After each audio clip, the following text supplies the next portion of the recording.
Taliban rule has had a devastating impact on Afghan women. The Taliban have imposed rights-violating policies that have created huge barriers to women's and girls' health and education.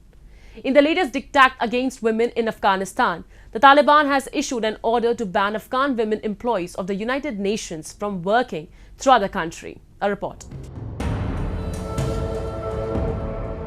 Since the Taliban group stormed back to power in Afghanistan in August 2021, the group has been clamping down on women's rights by barring them access to education and public spaces. In the latest diktat against women in Afghanistan, the Taliban has issued an order to ban Afghan women employees of the United Nations from working throughout the country. The United Nations General Antonio Guterres has criticized the Taliban's move and called it an intolerable violation of the most basic human rights and asked the Taliban group to immediately revoke the decision. According to reports, the enforcement of the ban had prompted the United Nations to ask all employees to not report to their offices until further notice for security concerns. This banning of women to work for UN agencies is a blatantly illegal order. They are telling the world body who they should employ, they should not employ. Okay, now, and especially this particular banning is being done on the grounds of sex. Women cannot work for the UN. Now the UN, I think in solidarity, has suspended its operations in Afghanistan. But the fact remains that for humanitarian reasons, the UN will have to work in Afghanistan, and after some time they will have to call their male employees back. So this is something that is being done. I admire the sentiment, but we know the UN will be back in business because they want to do good for the people of Afghanistan who are actually starving. So all this leads to only one thing: the gradual but comprehensive and total exclusion of Afghan women from education, from employment, from government jobs, all forms of empowerment.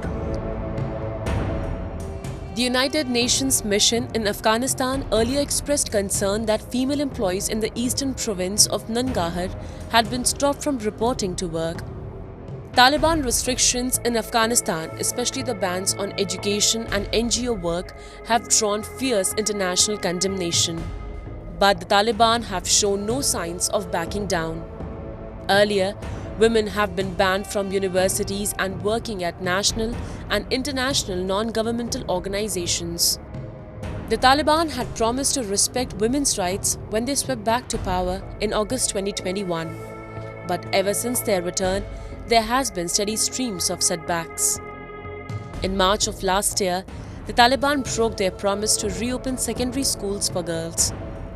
2 months later, women were forced to veil their faces as well as their hair. In September, Women's Affairs Ministry was disbanded. Thereafter, in December, the all-male interim government ordered all foreign and domestic non-governmental groups in Afghanistan to suspend employing women as some female employees didn't wear the headscarf correctly. This slow taking away of rights from women, asking them to wear the burqa, depriving them of education, government jobs, this has been a step-by-step affair.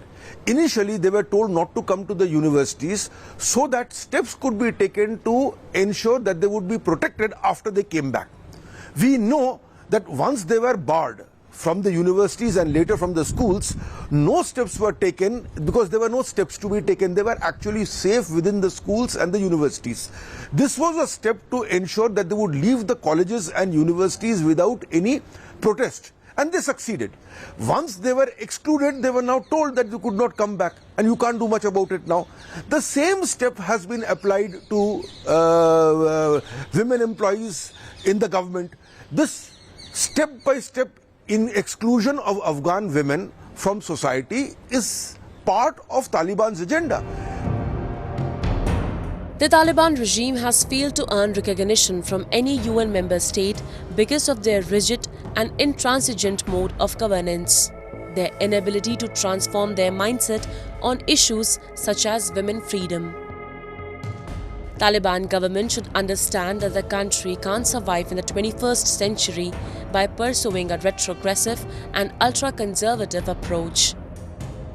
The eventual outcome of suppressing the freedom and creativity of women will be the erosion of the Afghan society. Banning women's movements, curtailing all their freedom, health and education will augment frustration and anger among the Afghan women. A recent analysis by the UN Children's Fund, UNICEF, found that prohibiting girls from attending high school also has a financial cost, costing the nation 2.5% of its annual GDP.